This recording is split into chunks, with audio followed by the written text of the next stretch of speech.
Le Nouvel Entrepreneur, l'émission dédiée à la création d'entreprises et aux porteurs de projets, avec Karim sur Radio Grand Lac. Vous êtes sur Radio Grand Lac, 92.1 FM, c'est Le Nouvel Entrepreneur, comme toutes les 2 semaines à 11h le vendredi. Aujourd'hui, nous avons 3 invités, alors on va être dans le technique. Pas le technique qui fait peur, quoique, pour certains, on va voir. Mais ce qu'il y a de bien, c'est qu'à la fin de l'émission, ça fera plus peur du tout, parce qu'on aura tout compris, normalement. Et on va commencer tout de suite avec Aurore Bruxelles. Bonjour Aurore. Bonjour Karim. Donc c'est Bruxelles comme la Belgique ou... Non. Non. BRUCE2LE. C'est dommage. Aurore, vous êtes la dirigeante du studio Borealis. Exact. Alors déjà, on va commencer, j'aime bien m'arrêter là-dessus à chaque fois. Il vient d'où ce nom ? Ça veut dire quelque chose pour vous ? Oui, alors on a fait un brainstorming.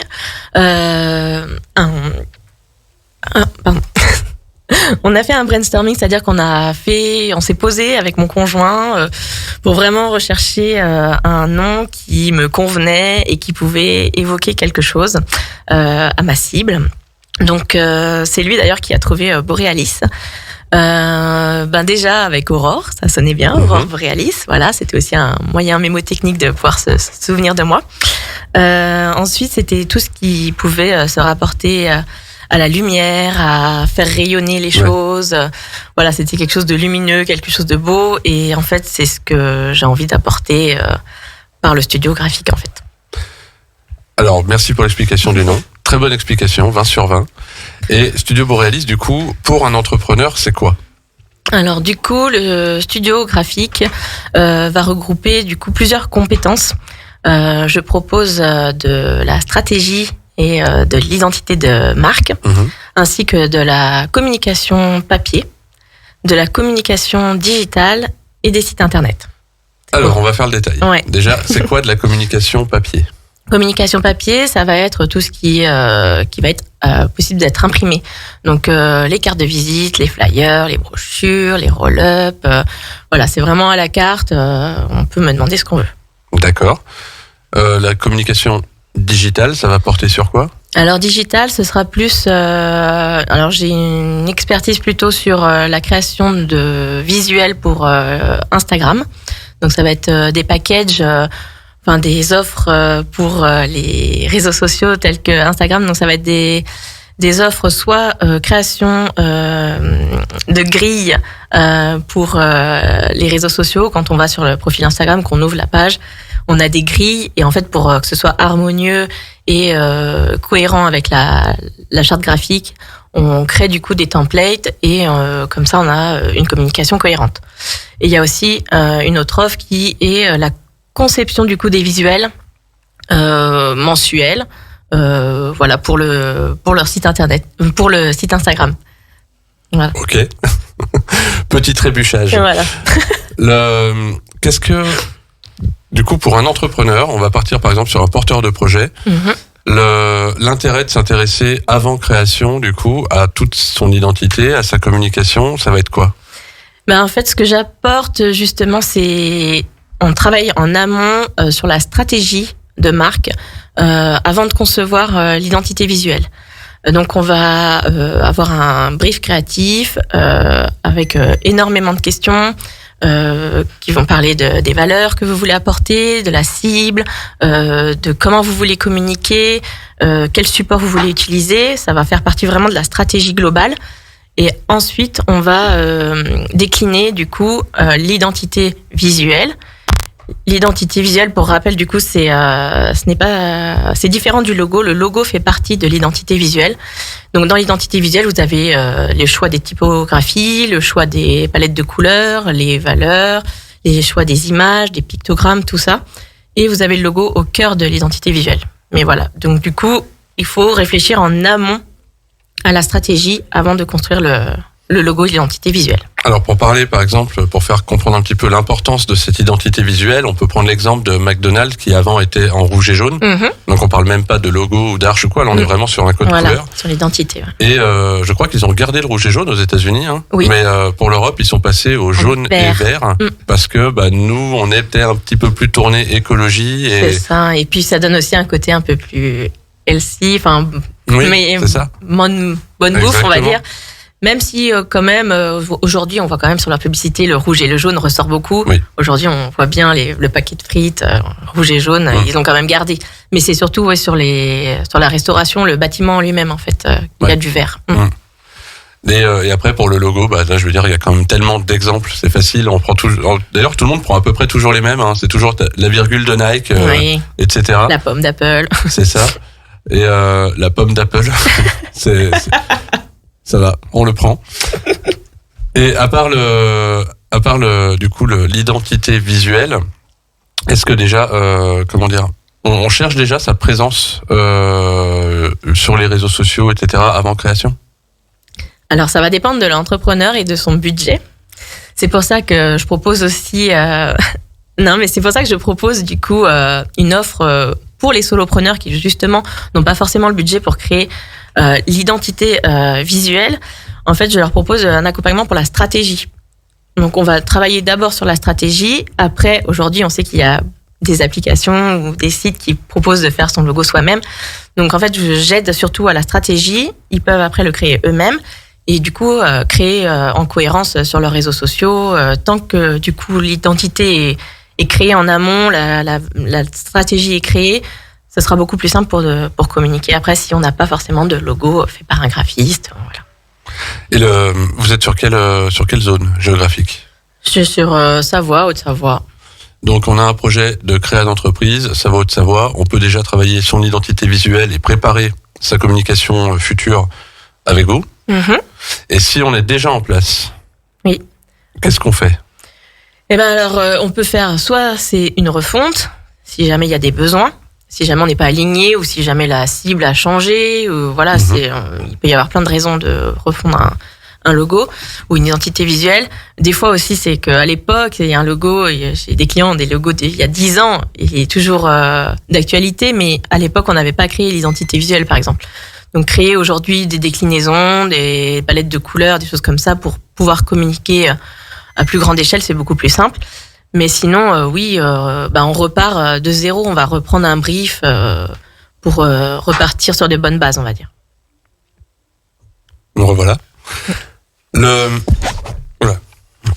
Donc l'entreprise qui est déjà en place, elle va pouvoir changer d'identité visuelle si nécessaire. On entend souvent qu'il ne faut pas le faire, alors qu'il y a quand même des exemples très connus qui l'ont fait et sans problème, sans perdre de marché, sans perdre en termes d'image non plus. J'ai Blablacar en tête qui avant s'appelait covoiturage.com. Donc là, tout a changé, que ce soit le nom, le logo, la stratégie. Et pourtant, ils ont continué. Il y a aussi le double exemple alors de Coca-Cola qui n'a jamais changé de logo depuis sa création il y a 200 ans presque, quelque chose comme ça. Alors que Pepsi, créé à peu près dans la même période, a changé, je crois, 10-12 fois de logo. Et pourtant, on garde, on continue, ça perd pas en place de marché. Donc, c'est vraiment, je pense qu'il faut le sentir. Peut-être à un moment, est-ce que je suis toujours en accord avec ce que je voulais que ma marque représente, avec ce que ma cible attend? C'est ça. Après, c'est sûr qu'il faut pas changer tous les 6 mois voilà, il faut quand même garder une cohérence. C'est pour ça aussi qu'il faut partir sur de la stratégie, en fait, pour essayer d'avoir quand même une identité visuelle pérenne et que ça dure dans le temps. Le but, c'est ça. Après, c'est sûr que s'il faut réaligner, après, il faut savoir communiquer aussi sur le changement, en fait, sur l'évolution. Oui. Il faut le communiquer. Le but, c'est ça, de communiquer auprès de sa cible. Si on communique pas et qu'on change du jour au lendemain, on peut perdre forcément des prospects, voilà. Est-ce que c'est incontournable aujourd'hui de communiquer, d'avoir une identité? Aujourd'hui, on voit bien que la concurrence est assez rude, qu'avec la digitalisation, il faut être un peu sur tous les canaux. Et forcément, la première chose, le premier contact avec votre profil, ça va être visuel. Donc la communication visuelle, je pense qu'il faut quand même miser dessus et que c'est très important pour pouvoir se démarquer et pouvoir communiquer. Et pour tout ce qui était, pour revenir sur la communication papier, là aussi justement avec tout ce que le digital a pu apporter, est-ce que la communication, on va dire plus classique, a toujours vraiment sa place ou pas? Je pense que oui. Ça apporte une autre dimension à la communication. Il y a encore beaucoup de gens qui ont encore besoin de toucher, pour s'en souvenir. Par exemple, une carte de visite, oui, aujourd'hui, vous avez les cartes de visite digitales. Je suis pas persuadée que une fois que c'est enregistré dans votre téléphone, Et ben pour retrouver votre contact, il va falloir s'en souvenir déjà de son nom, dans le téléphone, il faut fouiller. Il y a des choses comme ça où finalement le papier il a encore sa place, moi je pense. Oui, et puis alors je sais, pour en avoir discuté avec des entrepreneurs du coin, qu'on a à peu près tous la même technique, c'est que les cartes de visite, justement, elles sont sur l'ordi, en reminder, j'ai envie de dire, pour dire, ok, faut pas que j'oublie d'appeler celui-là, faut pas que j'oublie de renvoyer un mail à lui. Bon, une fois que c'est fait, on les range, mais c'est vrai que sur les premiers contacts, c'est toujours important d'avoir ces visuels en face de nous. Claire. Donc la carte de visite, c'est est-ce qu'il y a des... Il y a eu à un moment, il y avait la mode de la carte de visite carrée avec des angles arrondis. Après, il y a eu la carte épaisse, la carte qui brille, celle qui brille pas, celle qui a des reliefs, etc. Il y a on en est où là-dessus? Il y a encore des effets de mode ou c'est redevenu assez classique? Alors moi, je pense qu'il y a un peu de tout. Alors pareil, ça va dépendre du budget parce que forcément tout ça en impression, ça a aussi des coûts. Mais ça fait son effet. Parce que forcément, une carte de visite qui est juste sur papier couché avec un pelliculage mat. Tout le monde a ça, on va dire. C'est sûr que si on commence à avoir un petit vernis sélectif ou des petites choses qui brillent, on voit qu'il y a du détail qui a été apporté. Ça veut peut-être dire qu'il y a quelque chose derrière dans la prestation aussi qui va dans le détail et qui apporte quelque chose en plus, quoi. D'accord. Le flyer? Le flyer. Le flyer, alors je trouve que c'est un peu moins en demande, mais ça existe toujours et c'est toujours utilisé, surtout pour les petits entrepreneurs qui vont faire des salons, des choses comme ça. Mais voilà, oui. Merci. Les salons. Mais après, comme on en avait déjà discuté, c'est la stratégie de distribution du flyer qu'il faut mettre en place. Exactement. On peut avoir le plus beau flyer du monde. Voilà. Si on le pose simplement dans une boutique et qu'on attend qu'il se passe quelque chose, il n'y aura peut-être pas beaucoup de retour sur investissement. Comment on fait pour contacter Aurore Studio Borealis et faire un point déjà sur ce qu'on pourrait faire ou pas ensemble? On peut me contacter soit sur mon LinkedIn Aurore Bruxelles, BRUCE2LE, ou sinon sur Instagram c'est Aurore _ Borealis. Donc underscore c'est la barre du bas. Et sinon par mail à aurore@studio-borealis.com. Super, il n'y a plus qu'à. Voilà. Et on va marquer une première pause, on se retrouve dans quelques minutes. Le Nouvel Entrepreneur, l'émission dédiée à la création d'entreprises et aux porteurs de projets, avec Karim sur Radio Grand Lac. De retour sur le Nouvel Entrepreneur et Radio Grand Lac 92.1 FM. Notre deuxième invité est Jenna Ortega. Non, pardon, c'est Candice Ray. Donc vous n'avez pas joué dans Mercredi. Non, désolé. Mais par contre, vous allez nous apprendre beaucoup de choses sur un métier qu'on connaît pas souvent. Oui, tout à fait. En tout cas pour le grand public, on va dire. Vous êtes conseillère en gestion de patrimoine. Exactement. Orientée particulier et pro. Exactement, oui. Alors on va étudier un peu tout ça. Je vous laisse peut-être déjà présenter le métier, après on creuse. D'accord. Allez.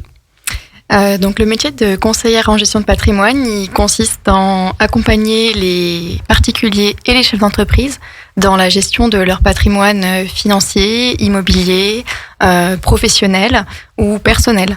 Parce qu'il faut savoir que la gestion de patrimoine, elle n'est pas dédiée qu'aux particuliers et aux personnes qui ont forcément une fortune très importante, mais elle se décline également sur le côté professionnel, donc qui concerne les chefs d'entreprise, que ce soit sur la gestion de leur société, de leur structure, ou bien même à l'intérieur de l'entreprise pour leurs salariés. Donc le but, ça va être de proposer un accompagnement global pour que on oriente nos solutions sur les objectifs de l'entrepreneur, du chef d'entreprise. Ça peut être les objectifs peuvent concerner la retraite, la cession d'une activité, la transmission. Sujet brûlant.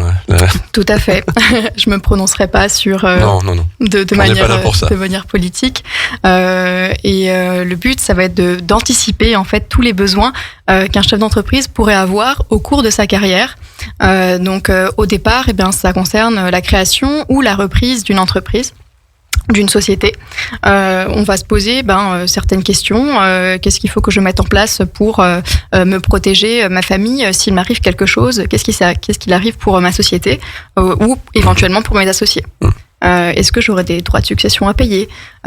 Comment est-ce que mes enfants mineurs, potentiellement, peuvent payer les droits de succession? Ou est-ce qu'ils vont devoir céder ma société à un tiers ou à mes associés? Est-ce que mes associés vont être dans la possibilité de reprendre et de racheter ces parts-là?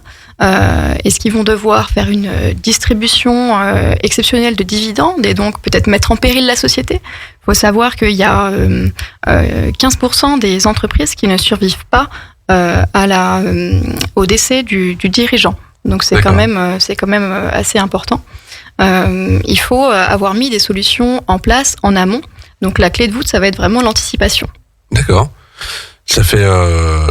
Alors déjà, j'ai l'impression que c'est tellement large pour moi. Je me dis, faut tout imaginer, mais en plus tout dans le pire.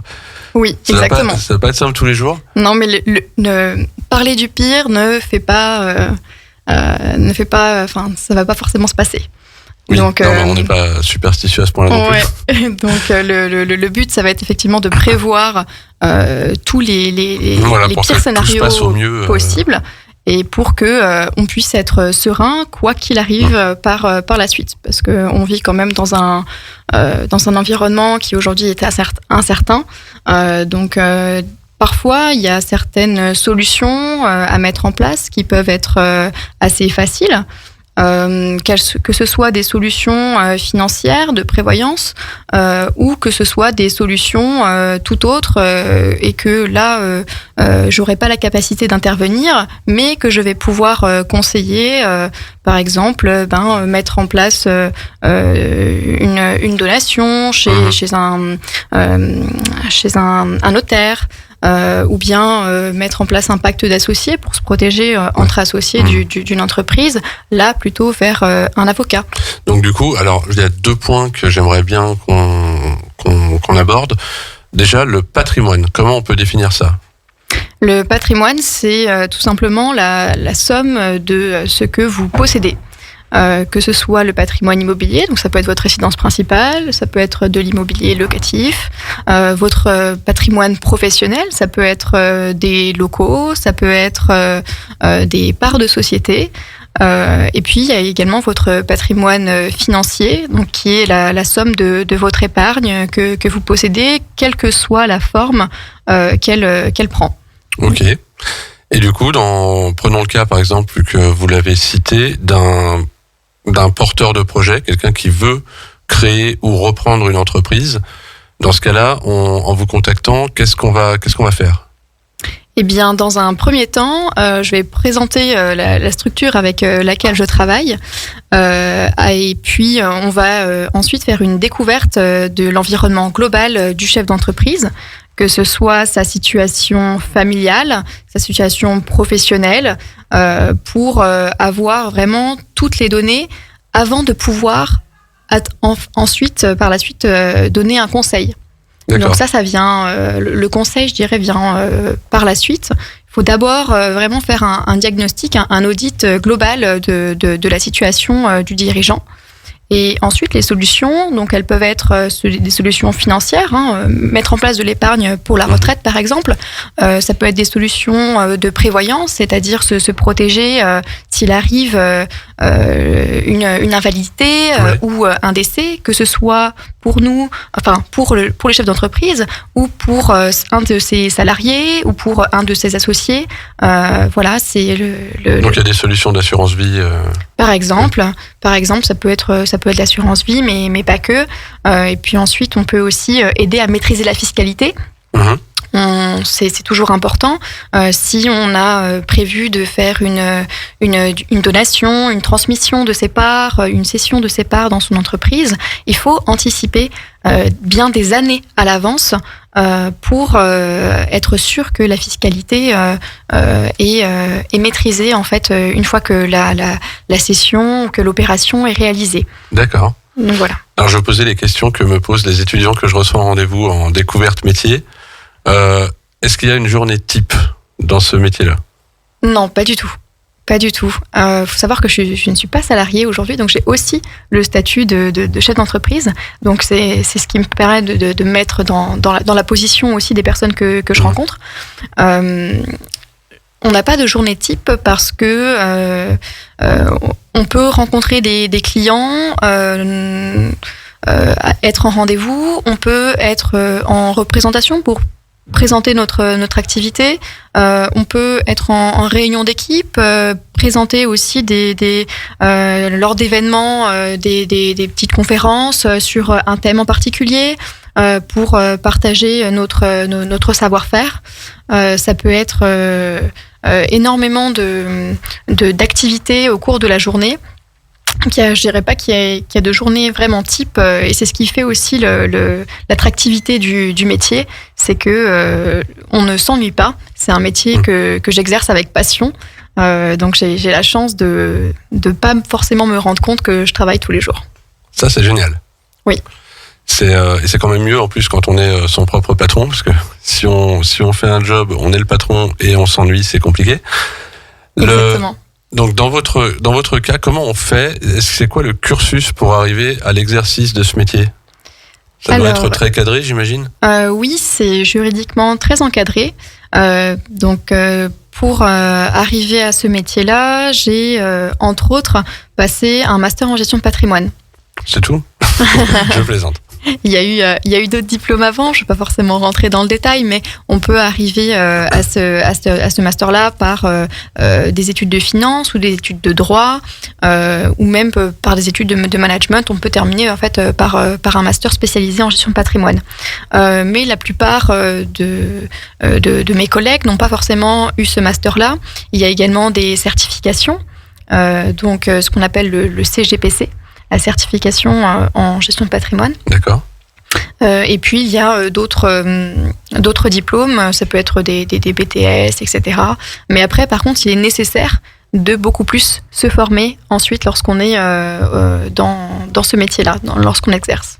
D'accord, donc même une fois en fonction, on continue de se former. En plus, il doit y avoir beaucoup de choses qui bougent, j'imagine, au niveau législatif. La formation, déjà la réglementation exige qu'on se forme chaque année. Donc on a régulièrement des formations pour se mettre à jour parce que, comme vous le savez, les lois de finances, il y en a souvent. La réforme de la retraite, si elle arrive ou pas, on devra également s'y former.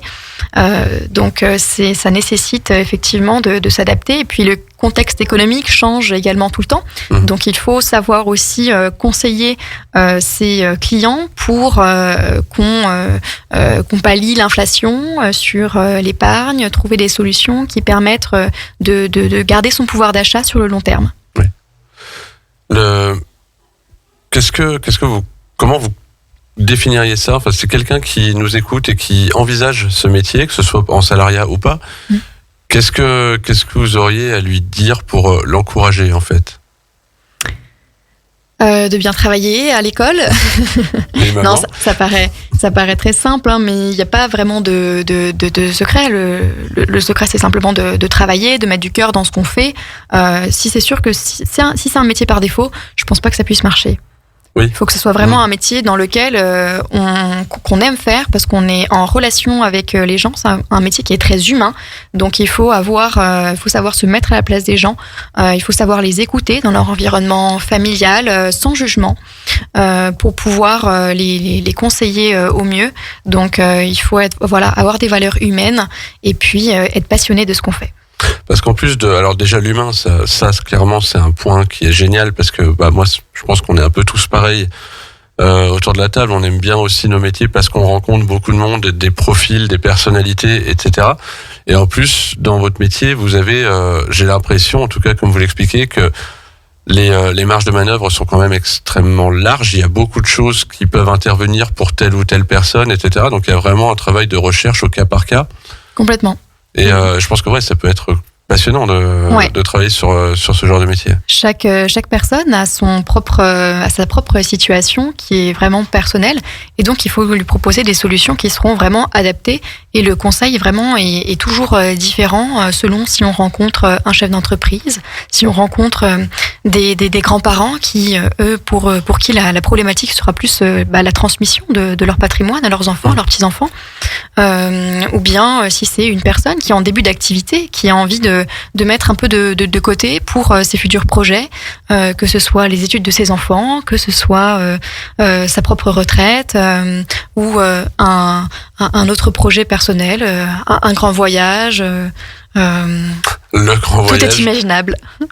Et alors c'est pas très français, mais est-ce qu'on peut parler un petit peu argent? Est-ce que c'est à la portée de toutes les bourses de consulter un conseiller en gestion de patrimoine, ou il faut quand même prévoir certains frais? C'est à la portée de tout le monde à partir du moment où on a un objectif d'épargne. Il faut savoir que je ne facture pas d'honoraires dans mon travail, puisque moi je suis rémunérée uniquement sur les solutions que je propose, et je touche une commission sur ces solutions-là. D'accord. Mais je ne facture pas d'honoraires par rendez-vous en fait. D'accord, ok. On peut me consulter gratuitement en rendez-vous. N'importe qui peut prendre conseil. Tout à fait. Est-ce que c'est un peu comme l'avocat? Il y a toujours ce mythe de l'avocat. Parler avec l'avocat, mais à partir du moment où il attrape son stylo, attention. C'est-à-dire? Vous connaissez pas? Non. En gros, je sais même pas si c'est vrai, mais il y avait ce truc que tout le monde disait pendant très longtemps, ça se dit encore, que quand on voit un avocat, pour la première fois en rendez-vous, pour demander conseil, la plupart du temps, parce qu'on connaît pas tout, forcément. Et le truc, c'est que tout va bien, l'avocat écoute, il discute, mais qu'à partir du moment où il a pris son stylo et qu'il a commencé à écrire quelque chose, là, il va y avoir une facture qui tombe. Vous connaissez pas ça? Non, je ne connaissais pas ce mythe-là.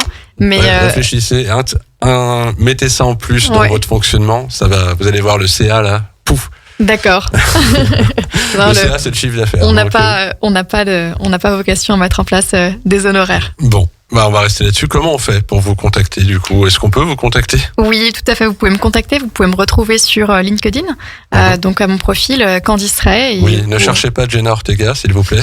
Ce n'est pas la même personne. Voilà. Et ma profession qui est indiquée, c'est conseillère en gestion de patrimoine. Super. Eh bien, on contacte Candice Ray et on surveille le stylo si elle le prend ou pas. On se retrouve dans quelques minutes. Entre lac et montagne, Radio Grand Lac, c'est votre radio. Cette émission vous est présentée par Eurex, cabinet d'expertise comptable. Le Nouvel Entrepreneur, l'émission dédiée à la création d'entreprises et aux porteurs de projets, avec Karim sur Radio Grand Lac. On enchaîne sur Radio Grand Lac, le Nouvel Entrepreneur, avec notre troisième invité. Il s'appelle Fabien Cerisier. Mais Fabrice, c'était vachement beau aussi. Je sais pas pourquoi on s'arrête sur ces signes. C'est la même fête. Oui, c'est la même. Mais en tout cas, c'est bien Cerisier. C'est bien Cerisier, comme l'arbre, exactement. Exactement. Et on est là pour parler d'une entreprise bien particulière qui s'appelle Physalis Conseil et qui accompagne au pilotage de l'entreprise. Plein de jolis mots. Donc l'accompagnement, ça, tout le monde comprend. Le pilotage, du coup, qu'est-ce qu'on a à dire là-dessus? C'est quoi le pilotage d'entreprise? Beaucoup, parce que c'est ce qui différencie effectivement le terme d'accompagnement, parce que beaucoup de gens accompagnent les dirigeants de différentes méthodes, différentes manières. Le pilotage, justement, l'anaphore est belle avec le pilotage d'une voiture. C'est pas moi qui l'ai trouvé, mais je trouve ça très, très, très imagé, dans le sens où il est important, en termes de chef d'entreprise, d'avoir un cap, de savoir vers où on va, d'avoir un GPS, c'est-à-dire savoir quel chemin on va prendre, comment on va y aller. Et si jamais il arrive qu'il y ait une route barrée, quelque chose qui n'est pas prévu, quel chemin je vais prendre, comment je vais rattraper ma route pour pouvoir atteindre mon objectif. D'accord. Donc en gros, c'est le pilotage, c'est ne pas arriver dans son entreprise en se disant bon, alors qu'est-ce que je fais aujourd'hui, et voir au jour le jour ce qui va se passer. C'est vraiment anticiper, se donner, on va dire, une organisation, une gestion globale bien définie pour atteindre des objectifs bien définis eux aussi. Pour moi, c'est ça, être patron. C'est être entrepreneur, c'est pas être passif. C'est pas se laisser avoir par tiens, j'ai tel chantier qui est tombé, tel projet, j'y vais, puis je verrai bien au jour le jour ce qui se passe. C'est être patron, c'est vraiment diriger, prendre les manettes de son entreprise et vraiment gérer au jour le jour. Voilà, où est-ce que je veux aller, où est-ce que j'en suis, est-ce qu'il y a un écart et auquel cas comment je peux rattraper.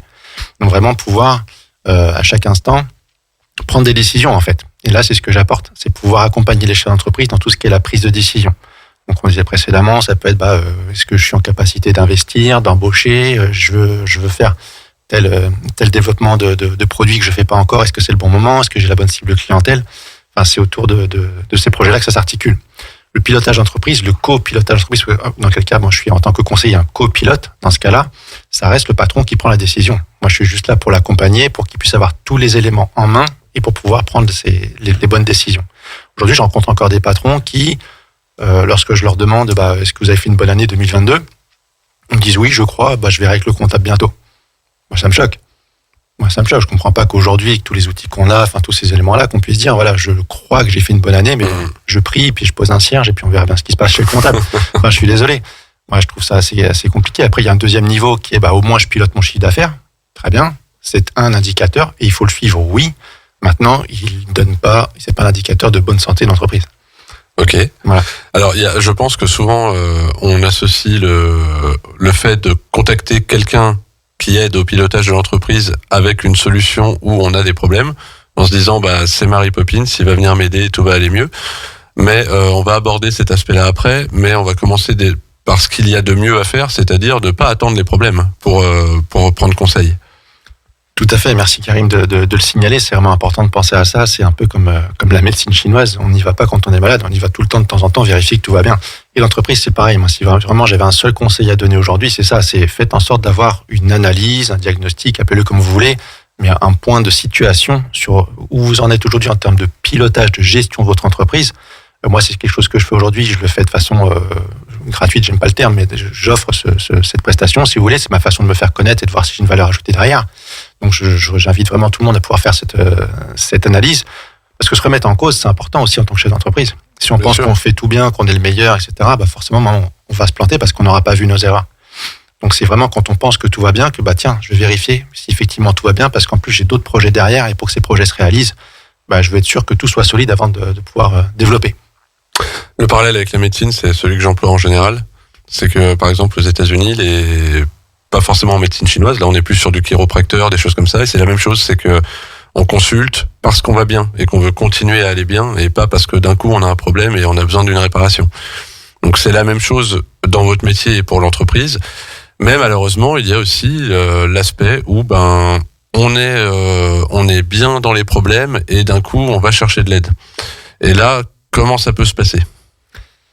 Il y a effectivement cette deuxième facette où il y a des gens qui, eux, d'eux-mêmes, ont vu qu'il y a des choses qui bloquaient.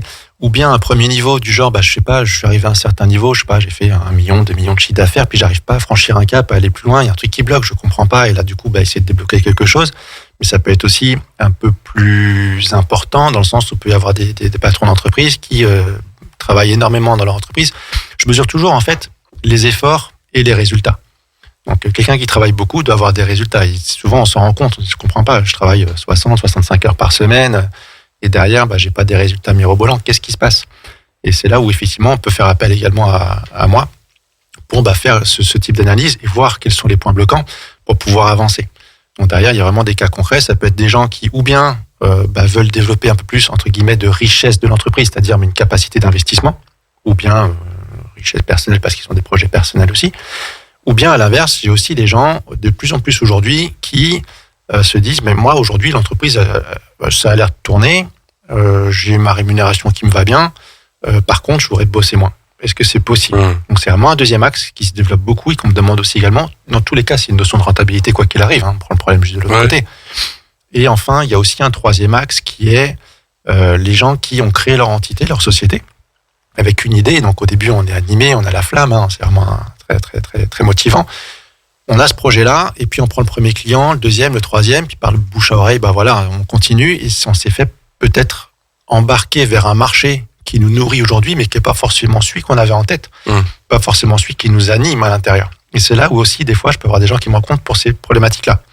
De dire, voilà, moi je fais ça, c'est très bien, ça marche, mais c'est pas ce qui me botte. Moi, ce que je voulais faire là-bas, c'était ça. Comment on peut faire pour faire un virage sans non plus se couper de ce qui m'alimente aujourd'hui? Il y a un aspect stratégique derrière. Donc c'est aussi un troisième axe de gens qui me sollicitent. Alors comme personne ne le dira, je vais le faire moi. On est quand même beaucoup sur du soft skills et des choses comme ça. C'est le bien-être au travail qui ressort quand même pas mal des problématiques. C'est que je veux avoir plus de temps pour moi, je veux faire quelque chose qui me plaît vraiment, etc. Donc c'est des problématiques qui sont vraiment abordées, y compris sur une aide au pilotage de l'entreprise. On n'est pas du coup forcément que dans du chiffre et du graphique, etc. Non, bien sûr. En fait, l'approche, elle est déjà de voir quel est le projet du dirigeant. Donc, ça démarre par une rencontre. Quel est votre projet ? Qu'est-ce que vous avez en tête ? Ça peut être un projet qui est lié très fortement à la finance, peut-être, mais il y a souvent des projets qui sont plus humains, famille, ce genre de projet également.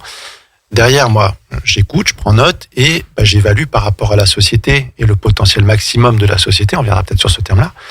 De la société, est-ce que la société peut lui permettre d'atteindre ses objectifs et dans combien de temps ? En travaillant ensemble. D'accord ? Et là, je vois si effectivement, vis-à-vis de ses projets et de la société qui doit lui permettre d'atteindre ses projets, est-ce que les axes sont dans mon périmètre ? C'est-à-dire, est-ce que j'ai une valeur ajoutée à l'accompagner pour atteindre ses projets ? Si j'ai pas de valeur ajoutée, je peux le passer vers d'autres personnes qui sont plus dans certains domaines, je sais pas, ça peut être du juridique, de la vente ou quoi que ce soit.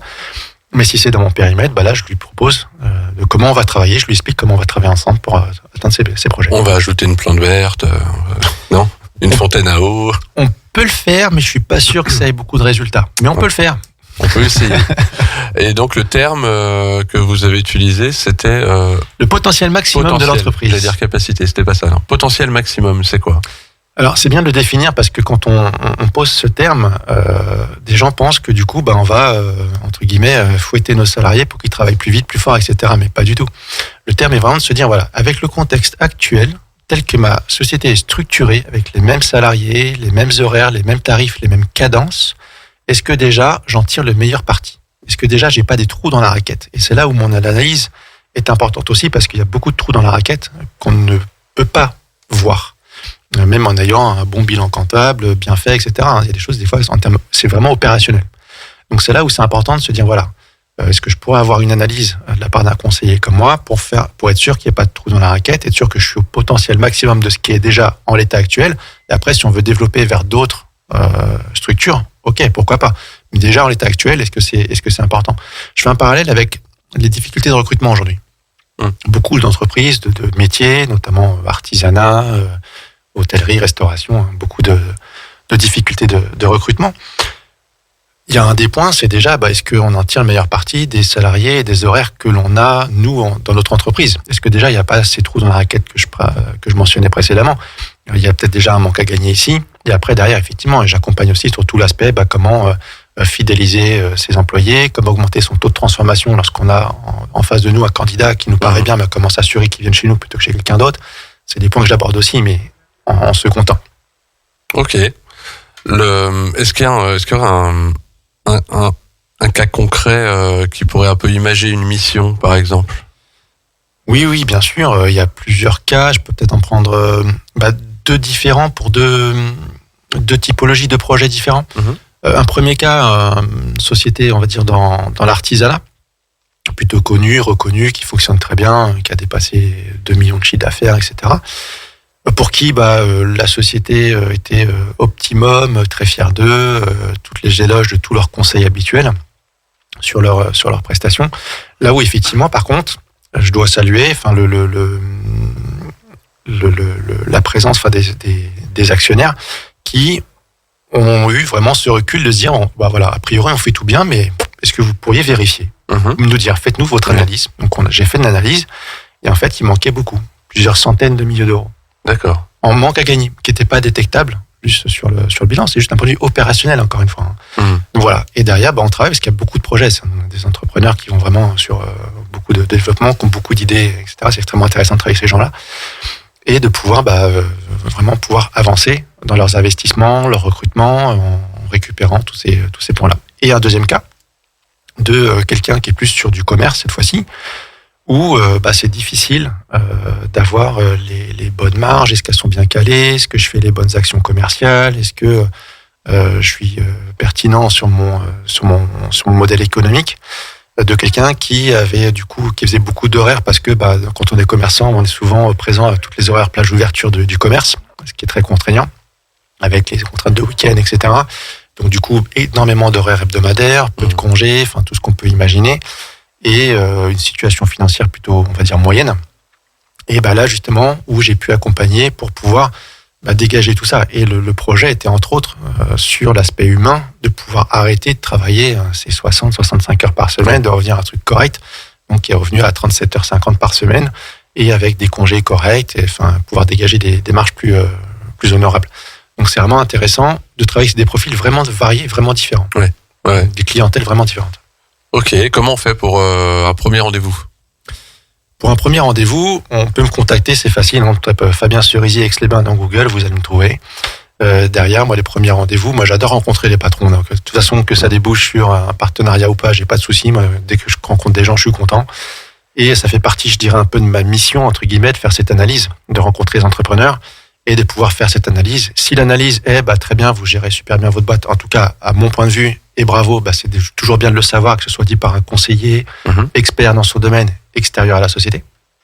Et si jamais il y a par contre quelque chose à faire et à faire ensemble, à ce moment-là, directement, je peux lui dire pourquoi je pense avoir la valeur ajoutée pour l'accompagner, quels sont les honoraires associés, quels sont les bénéfices qu'il va pouvoir en retirer, et on peut démarrer sur un partenariat. Voilà. Ok, donc on contacte Physalis Conseil, site web et Facebook. On vous trouve aussi facilement sur Facebook et LinkedIn. Facebook, LinkedIn, Instagram, tapez Physalis Conseil ou Fabien Cerisier Aix-les-Bains, ça marche très bien aussi. Eh bien, on le fait. On se retrouve dans quelques minutes. 24h sur 24, 7 jours sur 7, Radio Grand Lac, à Aix-les-Bains et autour du lac du Bourget, votre radio. Cette émission vous est présentée par Eurex, cabinet d'expertise comptable. Le Nouvel Entrepreneur, l'émission dédiée à la création d'entreprises et aux porteurs de projets, avec Karim sur Radio Grand Lac. Dernière partie du Nouvel Entrepreneur. On va faire la même chose qu'il y a 2 semaines. On va parler d'un sujet très très actuel.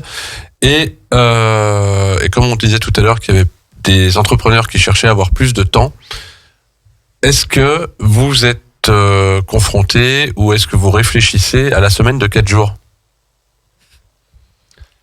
Pour ma part, il y a des fois je le fais.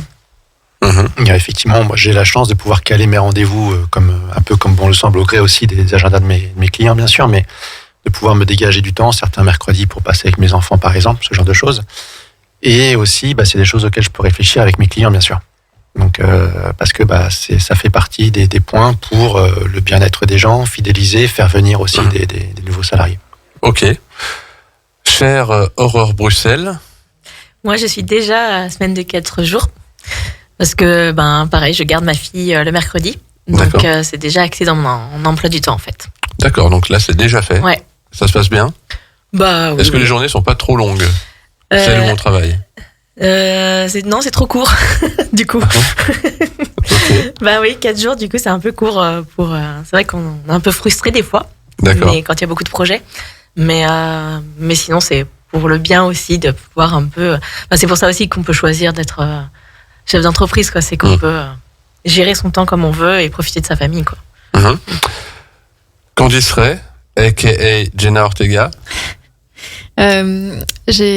Pareil, je suis chef d'entreprise, donc j'ai la chance de pouvoir organiser aussi mon emploi du temps comme je le souhaite.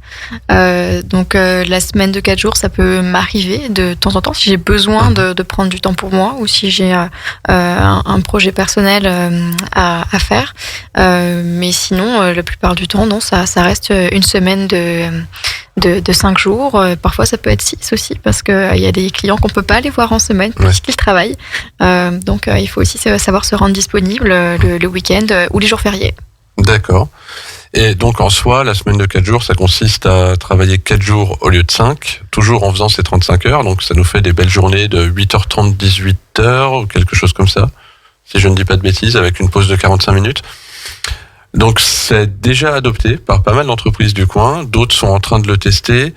Vous, si vous avez des salariés ou si vous êtes salarié, c'est un truc que vous préféreriez faire aussi ou pas du tout? Ou est-ce que, par exemple, est-ce que vous le conseillez aux entrepreneurs que vous rencontrez de proposer la semaine de 4 jours à leurs salariés? En fait, ça va dépendre aussi de la taille de la société. Il y a des sociétés où, à partir d'une certaine taille critique, effectivement, on peut organiser des rotations des salariés, il n'y aura pas de souci. Il y a d'autres sociétés pour lesquelles les gens ont besoin de se voir à des moments bien précis et faire des réunions de projets, ce genre de choses, pour lesquelles il faut, entre guillemets, banaliser certaines journées où là, il faut que tout le monde soit présent. Après, le reste, il faut effectivement mettre en place une sorte de flexibilité pour que chacun y trouve son compte. Donc c'est là où, en fonction vraiment du nombre de salariés, la semaine de 4 jours, c'est une idée sur le papier, mais comment l'adapter? Il faut vraiment l'adapter différemment en fonction de la taille de la société, des contraintes d'interaction entre les différents employés également. Voilà. Et je rajouterais juste aussi ce qu'on disait tout à l'heure, c'est au-delà de compter le nombre de jours, il y a aussi, par rapport aux efforts fournis vis-à-vis de la société, du travail à faire, même notre cas, nous, je pense, en tant qu'entrepreneurs, on a cette flexibilité non seulement de pouvoir prendre une journée de temps en temps, mais aussi de décaler notre travail. Moi, des fois, je récupère mes enfants à 4h30, mais je retravaille derrière, de 18 à 20h ou après 20h quand ils sont couchés, par exemple. Enfin, voilà. C'est décaler mes horaires juste différemment dans la journée aussi. C'est pas que banaliser sur 4 jours. D'accord. Donc globalement, si on fait un vote à main levée qui ne se verra pas parce qu'on est à la radio, réfléchissez. Est-ce qu'on est pour ou contre la semaine de 4 jours globalement, en général? Pour. Moi, je suis pour.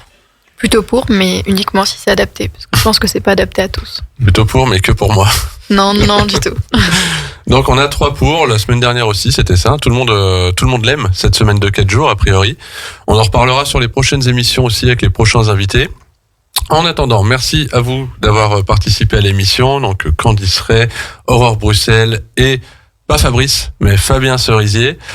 On se retrouve nous dans 2 semaines avec 3 nouveaux invités. D'ici là, prenez bien soin de vous, réfléchissez à vos projets, écoutez-nous, c'est important. Et la journée continue avec Maxime et Jérôme.